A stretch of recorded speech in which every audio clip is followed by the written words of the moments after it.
જય માતાજી મિત્રો, હું છું વિજય ઠાકોર ને મિત્રો અમારું વેલકમ મોબાઈલ થરા લઈને આવ્યું છે ધમાકેદાર ઓફર।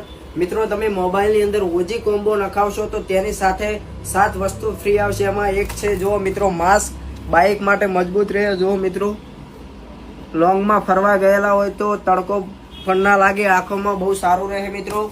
બીજા નંબરમાં આવશે મોબાઈલ મૂકવાનું સ્ટેન્ડ અને ત્રીજા નંબરમાં બલ્બ આવશે મિત્રો। તમે જોઈ લો કે એલઈડી બલ્બ જે તમે પાવર બેંક થી અને મોબાઈલના જે ડટ્ટો હોય એનાથી તમે આ ટાઈપનું ચાલુ કરી શકો છો, બરાબર। ચોથા નંબરમાં આવશે મિત્રો 6D ટફન ગ્લાસ, પછી આવશે કેબલ પ્રોટેક્ટર અને બ્લૂટૂથ વાળા ઇયરફોન। આ નેક બેન્ડ પણ પ્રીમિયમ ક્વોલિટીના છે અને આનું બેટરી બેકઅપ 2 દિવસ ચાલશે, બરાબર। અને મેગ્નેટ વાળા આવશે, બરાબર। અને સાથે એક ખાસ ચાર્જિંગ કેબલ આવશે। જો તમે મોબાઈલની ઓજી ડિસ્પ્લે નખાવશો તો તેની સંગાથે તમને 7 વસ્તુ બિલકુલ ફ્રી મળશે। જે પણ મિત્રને કોમ્બો નખાવવાની ઈચ્છા હોય તો ફટાફટ મુલાકાત કરજો welcome mobile Thara. Thank you, જય ભારત।